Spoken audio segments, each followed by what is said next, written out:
Accounting entity या business entity principal क्या कह रहा है उसके बारे में हम यहां पे चर्चा करेंगे। तो देखो एग्जांपल के तौर पर ये मिस्टर राम है और ये इनका बिजनेस है। हमने आपको समझाने के पॉइंट ऑफ व्यू से यहां पे एक शॉप का एग्जांपल लिया और मान लेते हैं यहां पे आप अकाउंटेंट हैं यू।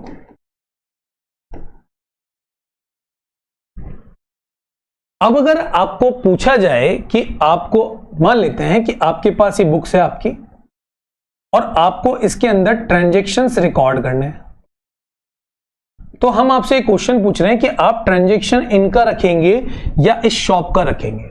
मतलब कि जो day to day transaction activity कर रहे हैं, चाहे ये पर्सन करे चाहे बिजनेस के अंदर एक्टिविटी हो, तो अकाउंटेंट किसकी एंट्री करेगा?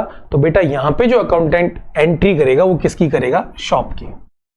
क्योंकि अकाउंटेंट को इस मालिक के प्रॉफिट एंड लॉस से कोई लेना देना नहीं है, उसको इस बिजनेस के अंदर जितनी भी एक्टिविटी है उसके बारे में यहां पे डिस्कशन हो रहा है। तो इसी कंसेप्ट के पॉइंट ऑफ व्यू से कंसेप्ट बन गया कि जो ऑनर होता है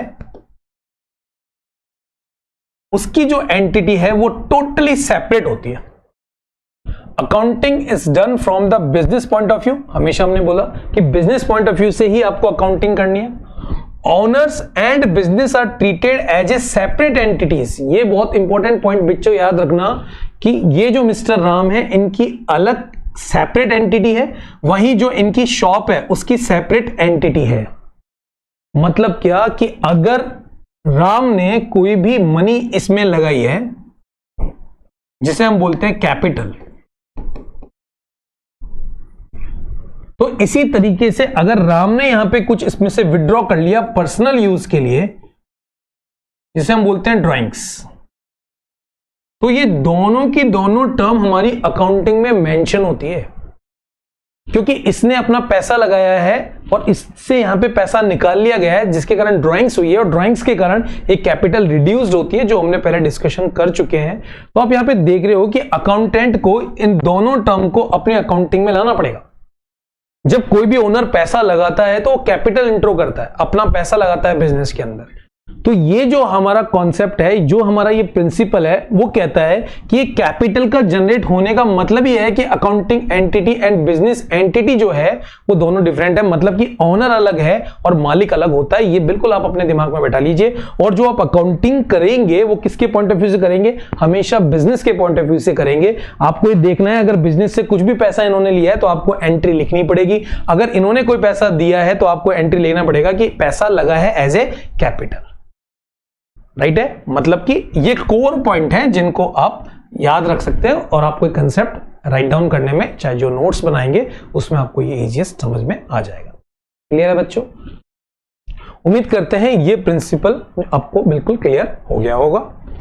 नेक्स्ट चलते हैं। देखिए नेक्स्ट जो है वो है money measurement principle. Money measurement principle क्या कहता है कि जितने भी बिजनेस के अंदर, ये मान लेते हैं ये हमारी शॉप है, इस शॉप के अंदर जितने भी ट्रांजैक्शंस होते हैं उन ट्रांजैक्शन को आप मेजर करें, उनको आप टर्म्स में मेजर करें। और टर्म कौन सी हो सकती है? मनी में, मनी टर्म में, तभी ही बैलेंस होगा अकाउंटिंग का। आपने कोई ट्रांजैक्शन किया और वो ट्रांजैक्शन की वैल्यू है 15,000 रुपए, 15,000 रुपीज, तो आप उसको मेंशन कर पा रहे। तो मतलब जो भी ट्रांजैक्शन है, जो इसका भी आप ट्रांजैक्शन है, उसकी जो वैल्यू होगी वो वैल्यू किस में होगी? मनी के अंदर। यहां पे ये ट्रांजैक्शन, ये प्रिंसिपल आपको समझाना चाह रहा है कि जितने भी ट्रांजैक्शन होंगे उसका जो मेजरमेंट होगा वो किस में, कौन सी टर्म में होगा? मनी की टर्म के अंदर वैल्यूएशन करेंगे। अकाउंटिंग पीरियड प्रिंसिपल बहुत ही ज्यादा वेरी इंपॉर्टेंट कंसेप्ट है, आपके अकाउंटिंग प्रैक्टिस में भी बहुत ज्यादा काम आने वाला है। Accounting period principle. अब यहां पे अगर हम बात करें अकाउंटिंग पीरियड प्रिंसिपल की, तो यहां पे समझने के पॉइंट ऑफ व्यू से मान लेते हैं कि आपने यहां पे अपना बिजनेस स्टार्ट किया,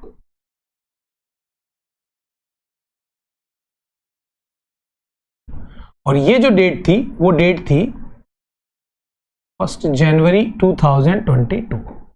ठीक है बच्चों, 1 जनवरी 2022 के अंदर आपने अपना बिजनेस स्टार्ट किया। अब आप मुझे बताइए, आप कॉन्टिन्यूसली बिजनेस करते जा रहे हैं, करते जा रहे हैं, करते जा रहे हैं और करते ही जा रहे हैं, करते ही जा रहे हैं, और मान लेते हैं एग्जांपल के तौर पे आप पहुंच गए 2030 के।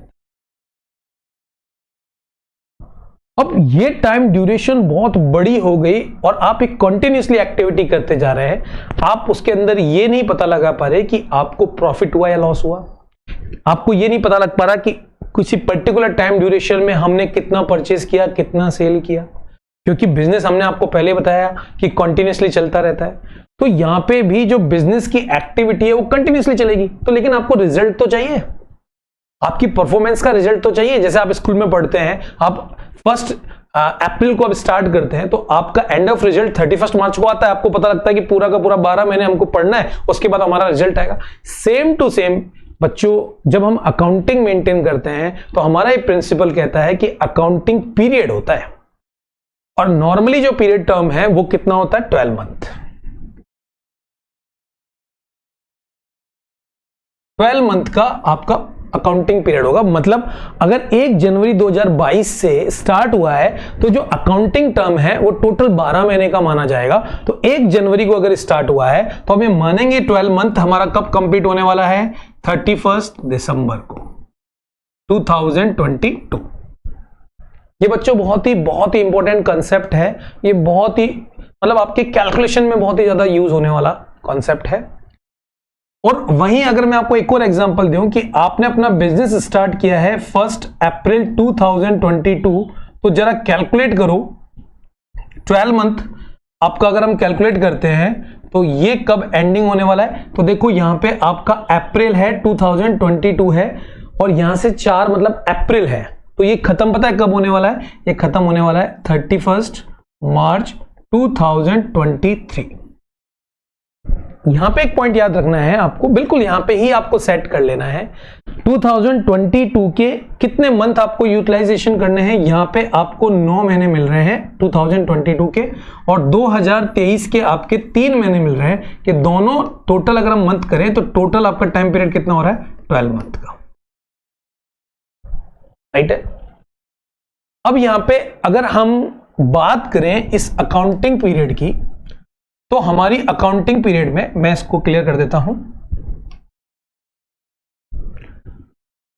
2 तरीके के अकाउंटिंग पीरियड देखे जा सकते हैं।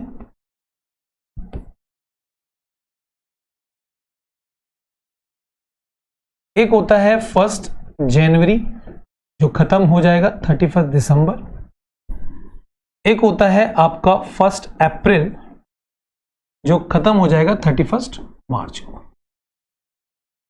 यहां पे आप याद रखिएगा, यहां पे जो भी ईयर आपका स्टार्ट हुआ है, जैसे फॉर एग्जांपल 2022, तो ये खत्म भी 2022 में होगा, मतलब सेम ईयर रहेगा। लेकिन वहीं अगर हम यहां पे बात करें कि ये 2022 से स्टार्ट हुआ है, तो जो इसकी एंडिंग होने वाली है वो 2023 में होने वाली है। इसीलिए इसको जब भी मेंशन करेंगे तो 22 एंड 23 मेंशन हम कर देते हैं, इस तरीके से हम इसको मेंशन कर देते हैं, जिससे आप समझ सकते हैं कि 22 का मतलब है 1 अप्रैल 2022 को ये स्टार्ट हो रहा है और 31 मार्च 2023 को ये एंड हो रहा है, जिससे हम एक 12 महीने में क्या परफॉर्म्स हमने किया वो हम देख सकते हैं। अब आप यहां पे देख रहे हैं 2 टाइम पीरियड। अगर मैं इस टाइम पीरियड की बात करूं तो it is known as calendar year.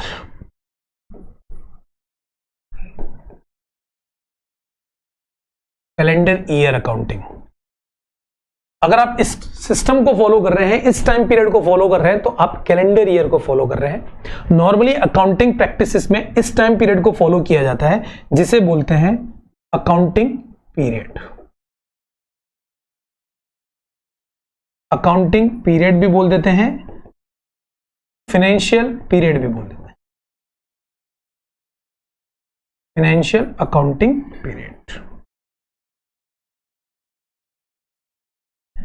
जब भी बच्चों आप क्वेश्चंस देखेंगे जब भी आप इन बी फ्यूचर्स एग्जाम्पल करेंगे तो आपको ये क्लियर कट मेंशन होगा कि आपका जो अकाउंटिंग पीरियड है वो 31 दिसंबर को बंद हो रहा है, तो आप समझ जाइएगा वो स्टार्ट कब हो रहा है, 1 जनवरी को।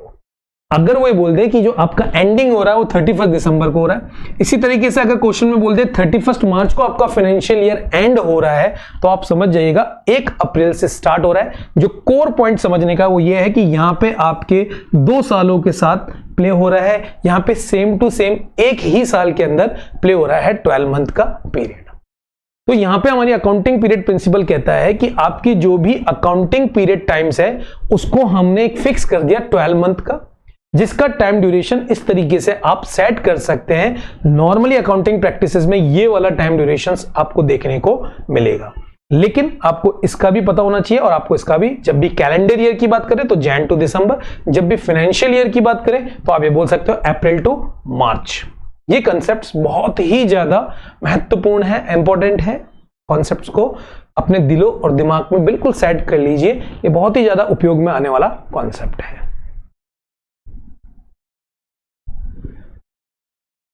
Full disclosure principal.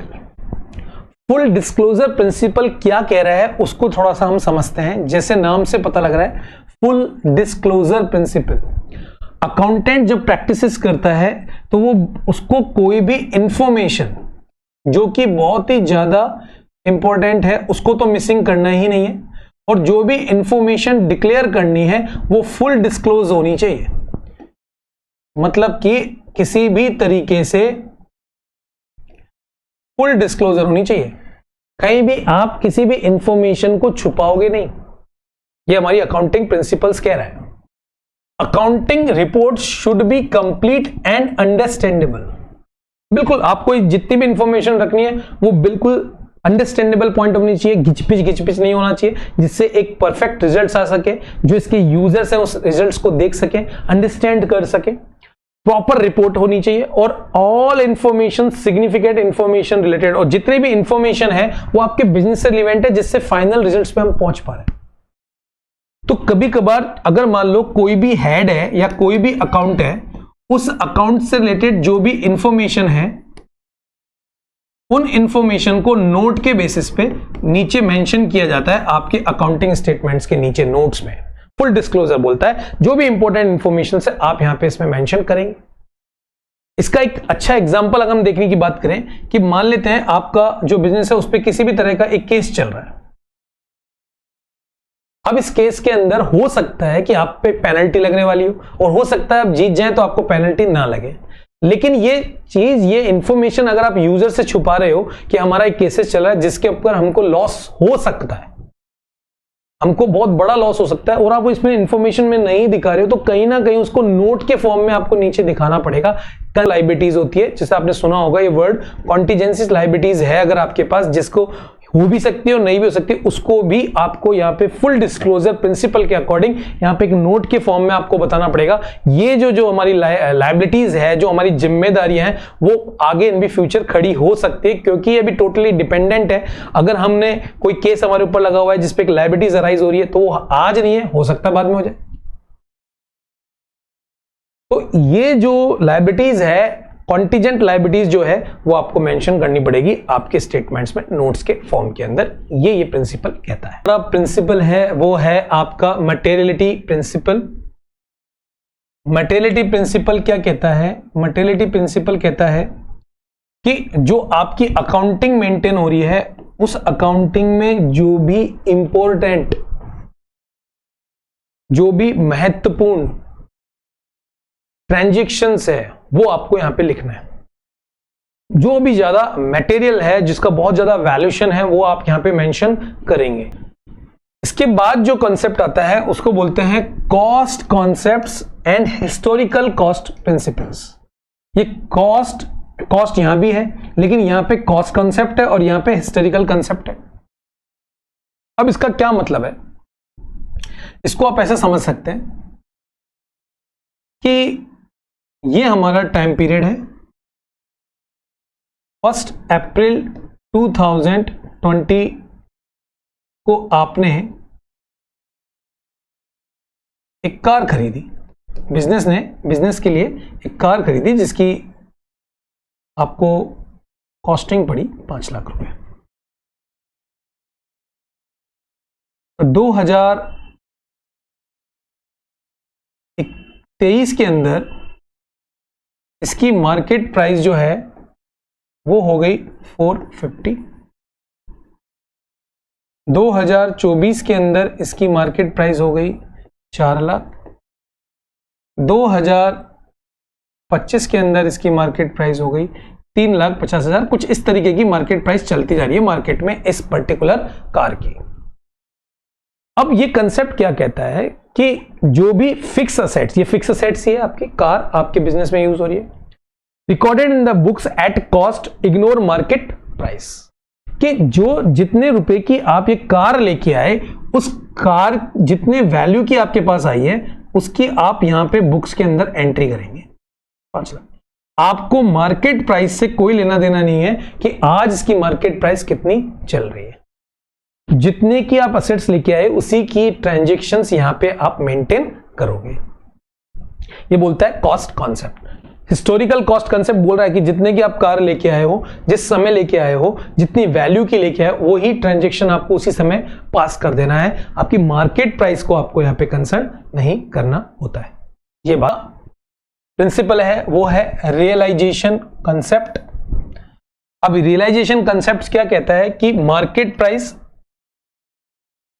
और realisable value is recorded in the accounting book only when the assets is actually sold। आप रिकॉर्ड कर सकते हैं लेकिन आप जब करें, जैसे कि आपका ये टाइम पीरियड है। सेम एग्जांपल, हमने यहां पे कार खरीदी 1 जनवरी को। अब इसकी मार्केट प्राइस 1 जनवरी 2020 को आपने खरीदी और 21 के अंदर इस मार्केट प्राइस और जो आपकी कार है मान लेते हैं उसकी कीमत है 5 लाख रुपए। अब इसकी कीमत हो गई 4,90,000 रुपए। 2022 के अंदर इसकी कीमत हो गई 4,50,000 रुपए। 2023 के अंदर इसकी कीमत हो गई 3,50,000 रुपए मान लेते हैं। और 2024 में आपने उठा के ये कार को बेच दिया, मान लेते हैं 1,50,000 रुपए में। अब जो ट्रांजैक्शन आपका आएगा वो ये जब आएगा जब आप इसको एक्चुअल में सोल्ड कर दोगे।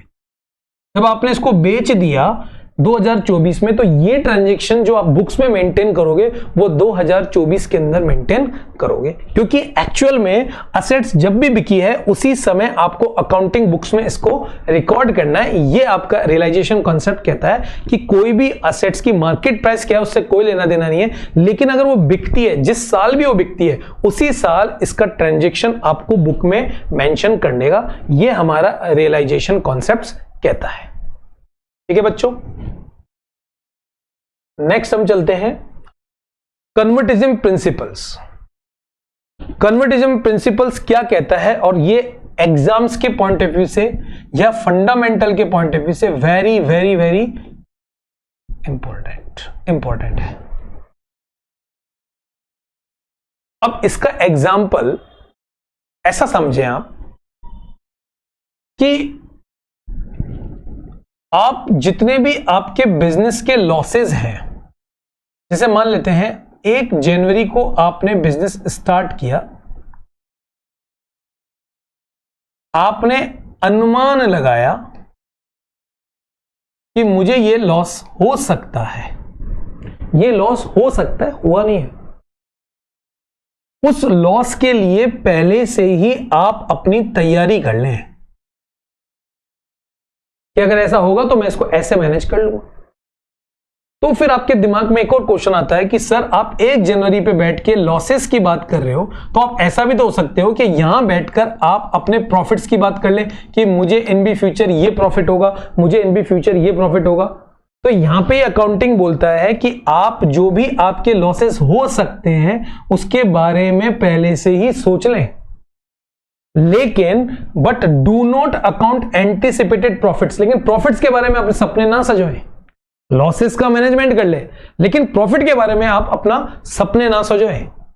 तो इसका मतलब क्या है कि आपने अगर, जैसे हम इस एग्जांपल को लेके चलते हैं कि आपने अगर किसी पर्सन को, ये पर्सन है, ये पर्सन है और ये पर्सन है, इन सारे पर्सन्स को आपने क्रेडिट बेसिस पे सेल किया है साहब, क्रेडिट बेसिस पे सेल्स किया है, और इन सबको अगर हम ऐड कर लें तो ये हमारी सेल है मान लो 2 लाख रुपीस की।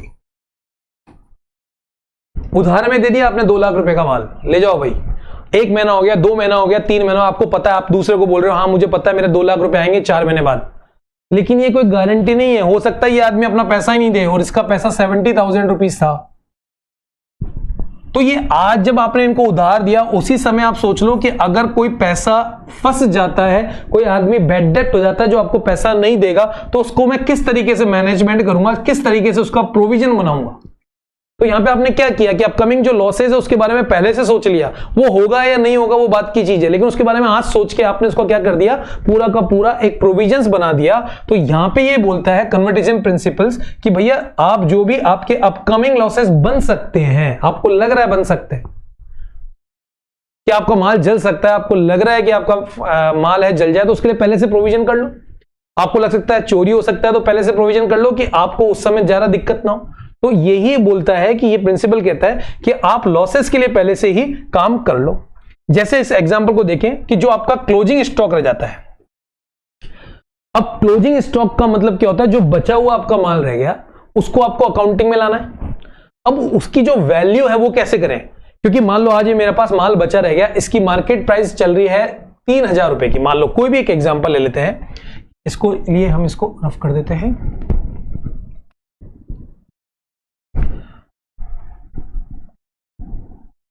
कि ये हमारा बिजनेस है और इस बिजनेस में हमारा स्टॉक बचा रहेगा, ये स्टॉक बचा रहेगा। अब इस स्टॉक की जो वैल्यू है वो हम क्या कंसर्न करें, क्या डिसाइड करें, क्या वैल्यूएशन इसकी लेके आए। तो क्लोजिंग स्टॉक की जो वैल्यू है उसके अंदर कॉस्ट और मार्केट प्राइस हमने देखा, ये हमको कितने का पड़ रहा है, मान लेते हैं हमारी जो कॉस्ट थी उसके हिसाब से ये माल पड़ रहा था हमको 10,000 रुपए का, और इसकी मार्केट जो प्राइस है वो आ रही है मान लो 11,500। तो हमारी ये कन्वर्टिजन प्रिंसिपल कहता है इन दोनों की जो वैल्यू में से जो भी लोअर है उसको आप रिकॉर्ड करो। तो इन दोनों में से लोअर कौन सी है, 10,000, तो आप कॉस्टिंग बेसिस पे चढ़ा दोगे।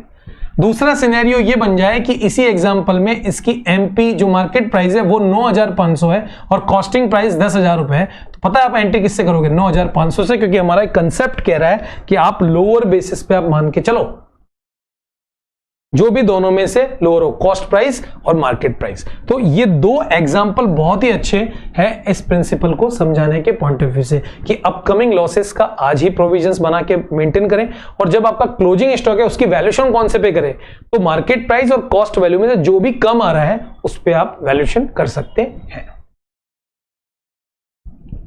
आगे हम देखते हैं मैचिंग प्रिंसिपल क्या कहता है। मैचिंग प्रिंसिपल जो कह रहा है, जैसे नाम से आपको पता लग रहा है, matching expenses incurred to earn the revenue should be recognised as a expenses in the same year. Sir क्या मतलब है बताते हैं। जैसे आप इसको ऐसा समझें, 20 से 31 मार्च 21, यहां पे आपने इस पूरे साल आपने कुछ एक्सपेंसेस किए और इन एक्सपेंसेस के थ्रू आपको रेवेन्यू मिला।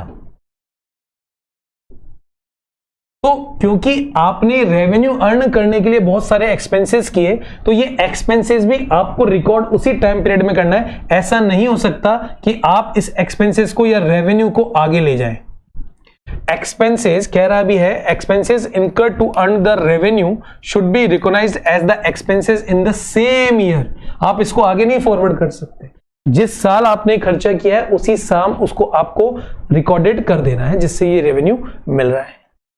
जैसे कि हम बात करें डेप्रिसिएशन की, तो डेप्रिसिएशन में जो पूरा का पूरा 12 मंथ का डेप्रिसिएशन लगता है। डेप्रिसिएशन का मतलब होता है, जैसे आपने यहां पे कोई कार खरीदी, इसको ऐसा मान लीजिए आपने कार खरीदी, इस कार की कीमत थी 5 लाख रुपए। एक साल बाद इस कार की कीमत में कुछ ना कुछ तो गिरावट आएगी, कमी आएगी, क्योंकि आपने इसका उपयोग किया। तो जो आप गिरावट आती है इसे बोलते हैं डेप्रिसिएशन। तो हर साल जितना भी डेप्रिसिएशन लगता है, जैसे 12 मंथ के पीरियड में जितना भी डेप्रिसिएशन लगेगा, वो डेप्रिसिएशन इसी टाइम पीरियड का लगेगा, इसी समय। उस डेप्रिसिएशन को कैलकुलेट करके आप अगले साल में नहीं, अगले साल का अगली तरीके से डेप्रिसिएशन लगेगा।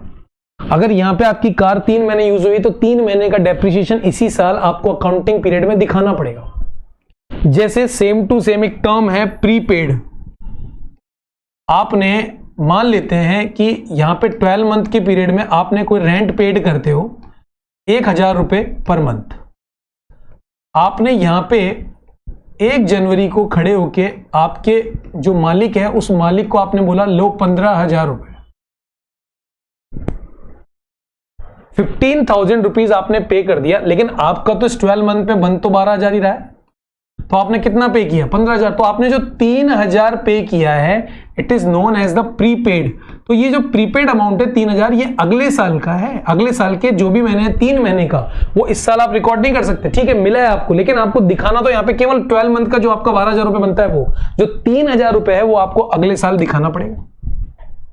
मतलब कि जो एक्सपेंसेस आपने किए हैं जिससे आपको रेवेन्यू जनरेट उस सेम ईयर में हो रहा है, तो वो एक्सपेंसेस की एंट्री भी आपको उसी पर्टिकुलर ईयर में बताना है। This is known as matching principle, जो आपको ये बात कह रहा है कि आपको इस तरीके की प्रैक्टिसेस करनी है। क्लियर है बच्चों?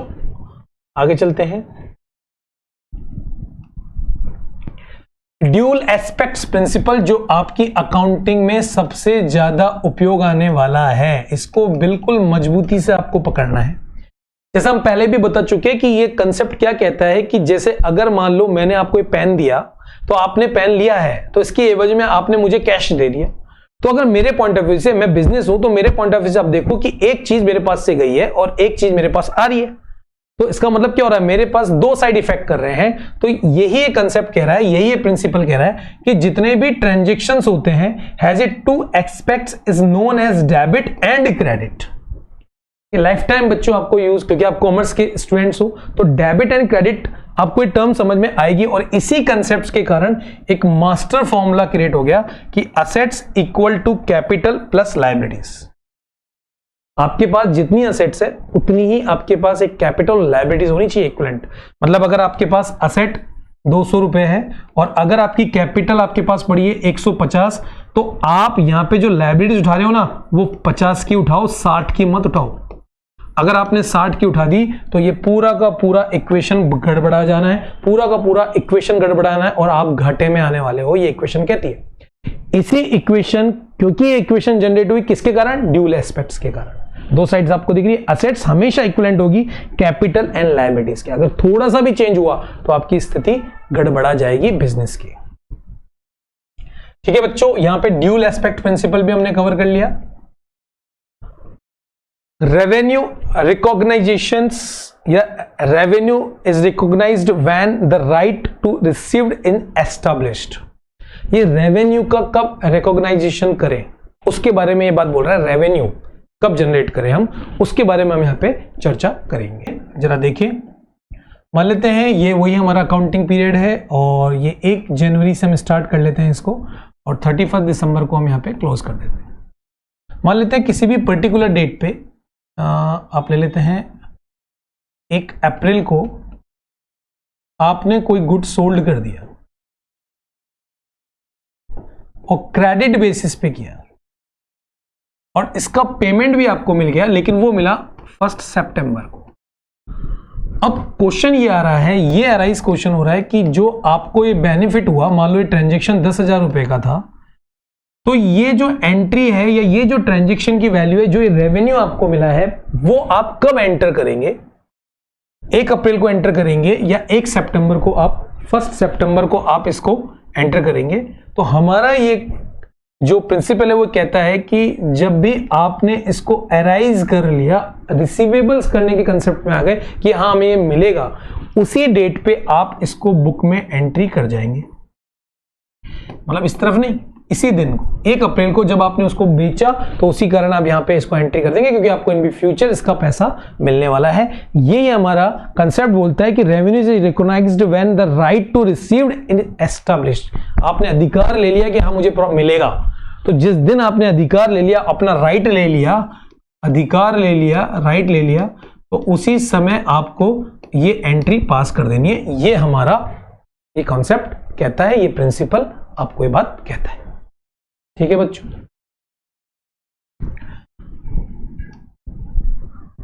आगे चलते हैं और बात करते हैं बेसिस ऑफ अकाउंटिंग। जो हमारे अकाउंटिंग मेंटेन की जाती है उसके क्या बेसिस हो सकते हैं?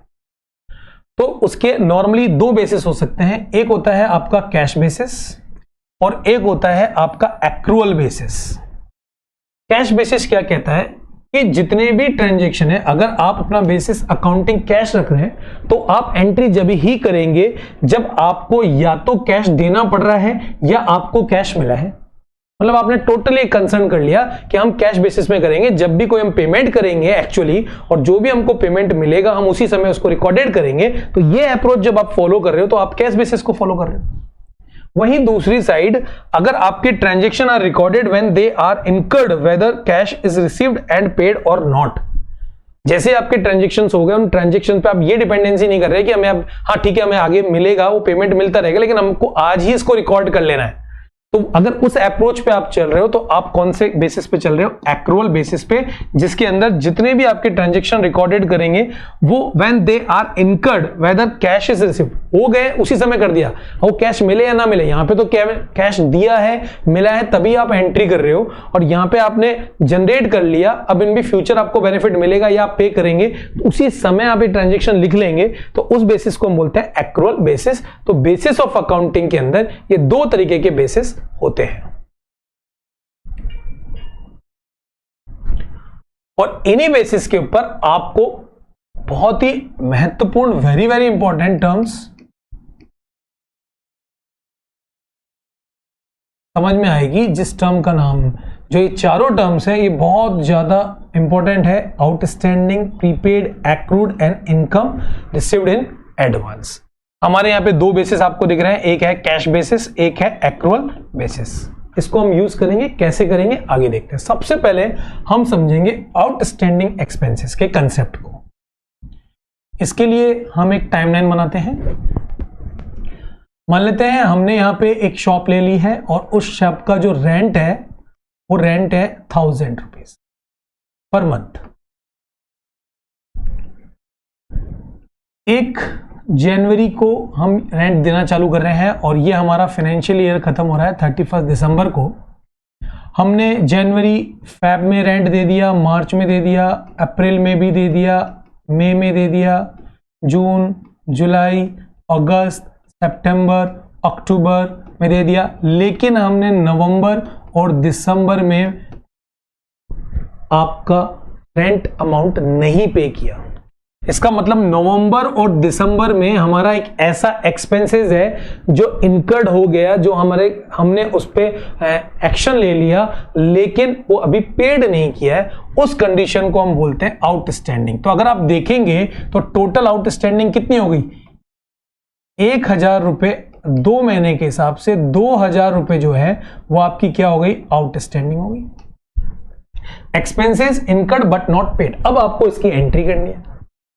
तो अगर आप ये देखें कि ये जो आउटस्टैंडिंग टर्म्स है उसको अगर हम कैश बेसिस और एक्रूअल बेसिस पे देखें तो आप यहां पे देख पा रहे हैं कि यहां पे आप कैश तो दिए ही नहीं, लेकिन क्या आपको एंट्री करनी है? बिल्कुल करनी है, क्योंकि जो एक्सपेंसेस हो गया उसको उस पर्टिकुलर ईयर में तो दिखाना पड़ेगा। तो यहां पे ये जो आउटस्टैंडिंग वाला कंसेप्ट पे आप जो ट्रांजैक्शन कर रहे हो उसमें आप कैश बेसिस को फॉलो नहीं कर रहे हो। आप कौन से बेसिस को फॉलो कर रहे हो? एक्रूअल बेसिस को। समझ में आ रहा है बच्चों बात? आपने यहाँ पे जो 2 महीने की अकाउंटिंग एंट्री यहाँ पे पास करनी है इस पर्टिकुलर ईयर में, आप जो आउटस्टैंडिंग की जो एंट्री पास करोगे वो कौन से? तो आपने जो ये आउटस्टैंडिंग का ट्रांजैक्शन है वो आपने कैश बेसिस पे एंट्री नहीं करनी है। आपने जो एंट्री करोगे वो कौन से बेसिस पे कर दोगे? एक्रूअल कॉन्सेप्ट के बेसिस पे आप ये कर दोगे एंट्री। आपने कौन सा बेस फॉलो किया? एक्रूअल बेसिस पे। यहां पे आपको आउटस्टैंडिंग का कॉन्सेप्ट समझ में आ गया। चलिए आगे बढ़ते हैं। इसके लिए हम क्लियर कर लेते हैं। वहीं दूसरी जो हमारी टर्म है जो बहुत ज्यादा उपयोग में आती है जिसे बोलते हैं प्रीपेड। इस प्रीपेड कंसेप्ट को पहले हम समझते हैं। ये हमारा टाइम पीरियड है सेम 1 जनवरी 31 दिसंबर। सेम एग्जांपल, यहां पे हमने जो हमारा रेंट बना रखा था वो था 1000 रुपीज। आपने यहां पे किसी पर्टिकुलर डेट पे सितंबर में जाने के बाद आपने यहां पे 6000 रुपए पे कर दिए। जरा आप देखिए सितंबर, अक्टूबर, नवंबर और दिसंबर, अगर आप इन चारों को लेते हो तो सितंबर, अक्टूबर, नवंबर, दिसंबर 4 मंथ का 1000 के हिसाब से अमाउंट होता है 4000, लेकिन आपने कितना पे कर दिया 6000, और पुराना आपने पे कर चुके, सब टाइम टू टाइम करते आ रहे हो आप। सितंबर में आपने ज्यादा पेमेंट कर दिया, एडवांस लेवल पे पेमेंट कर दिया, जैसे कि 2000 रुपए। अब ये जो 2000 रुपए है, ये जो 2000 है, ये आगे वाले फाइनेंशियल ईयर से रिलेवेंट रखते हैं। बोल भी रहा है expenses that have been paid in advances, आपने जो एक्सपेंसेस है वो एडवांस में पेमेंट कर दिया, तो अब आपको अकाउंटिंग एंट्री करनी है, तो उसके सामने वापस आपके पास दो, तो एंट्री आप 6000 रुपए की करोगे, वो कौन से बेसिस पे करोगे, कैश बेसिस पे, एक्रूअल बेसिस पे आप इसको रिकॉर्ड नहीं करोगे। मतलब आपने 6000 रुपए का पेमेंट कर दिया, तो आप एंट्री कर दोगे 6000 रुपए की, जिसमें से 2000 रुपए आप ये कह के एंट्री कर दोगे कि ये प्रीपेड एक्सपेंसेस है। तो यहां पे आपने कौन सा बेसिस फॉलो किया, कैश बेसिस की, जितना पेमेंट किया उसकी आपने एंट्री कर दी, वो 2000 रुपए उसका एडजस्टमेंट एंट्री कर देंगे आप, लेकिन आपने जो एंट्री फॉलो की वो कौन से मेथड से करी, कैश बेसिस पे। तो ये जो दो टर्म्स है आपको दिख रहा है, आउटस्टैंडिंग और प्रीपेड, ये दोनों एक्सपेंसेस को लेकर है। बहुत बार आएगी बच्चों, ये बिल्कुल क्लियर कर लेना, जो पेमेंट आपने नहीं किया, कर एक्सपेंसेस इनकर्ड हो गया लेकिन आपने पेमेंट नहीं किया, it is known as outstanding. वहीं आपने एडवांस में अगर पेमेंट कर दिया तो ये प्रीपेड। बेसिस कौन सा रहेगा, कैश बेसिस। ठीक है, आगे चलते हैं, एक्रूड, इसके कंसेप्ट को समझ लेते हैं।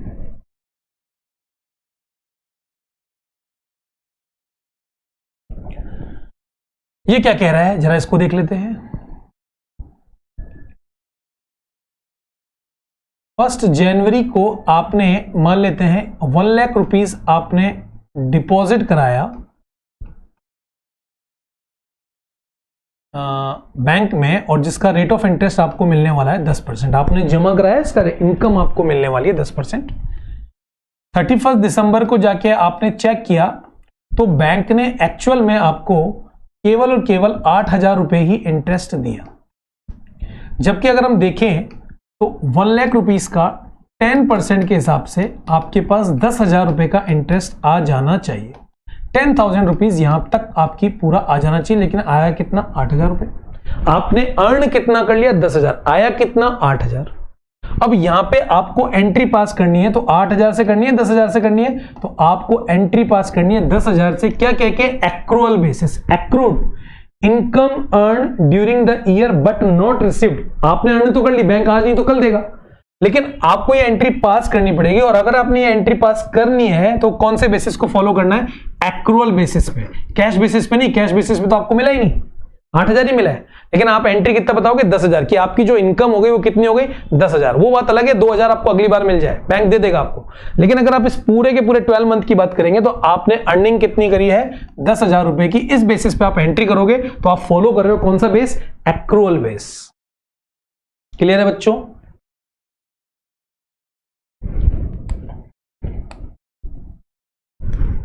नेक्स्ट हमारा है income received in advance, earn income. वो क्या कहती है, जरा देखें, वापस हम टाइमलाइन बना देते हैं। 1 जनवरी से 31 दिसंबर, वही बैंक का एग्जांपल देखते हैं और मान लेते हैं कि 1 लाख पर हमारा जो इंटरेस्ट बनना है 10% से हमको बनता है 10,000 रुपए। लेकिन जब हमने यहां पे जाके हमारा अकाउंट देखा, हमारा बैंक पासबुक देखा, तो हमें पता लगा कि हमें इंटरेस्ट के नाम का मिला है 15,000 रुपए। आपने पैसा जमा कराया 1 लाख, उस पर 10% का जब कैलकुलेशन किया तो बनना चाहिए 10,000। एक्चुअल में कितना मिला आपको, 15,000। तो आप इतना तो समझ गए होंगे कि जो आपको ये एक्स्ट्रा में 5,000 रुपए मिला है, ये बैंक ने हो सकता है आगे वाले फाइनेंशियल ईयर का आज ही दे दिया। अब ये 15,000 की एंट्री करें या 10,000 की करें या 5,000 की करें, तो हम एंट्री 15,000 की कर देंगे। कौन से बेसिस पे, कैश बेसिस पे, क्योंकि हमको पैसा मिल चुका है। अब जो 5,000 है उसको हम एडजस्ट कर लेंगे, क्या कह के, इनकम रिसीव इन एडवांस के, क्योंकि ये आगे वाले फाइनेंशियल ईयर की है तो हमको ये एडवांस मिली है, हम इसको एडजस्ट कर लेंगे। तो इस कंडीशन में जो आप एंट्री लेके आओगे आपकी बुक के अंदर, उसमें आप फॉलो करोगे कैश बेसिस, न कि एक्रूअल बेसिस। 15,000 से आप एंट्री कर जाओगे और 5,000 का आप एडजस्टमेंट एंट्री पास कर जाओगे। इनकम रिसीव्ड एडवांस देख लेते हैं। Income which has been received before it has been earn. अभी तो अर्न तो आप आगे जाके करते ना 5,000, लेकिन आपको आज ही मिल गया। आप अर्न अभी किए नहीं, आपने तो अर्न कितना किया 10,000, लेकिन 5,000 आपको आज ही मिल गया, तो ये 5,000 रुपए वो आगे से रिलीवेंट हो गया।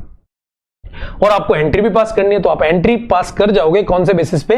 कैश बेसिस पे। तो ये जो 4 टर्म है, ये 4 टर्म बहुत ज्यादा इंपॉर्टेंट है बच्चों।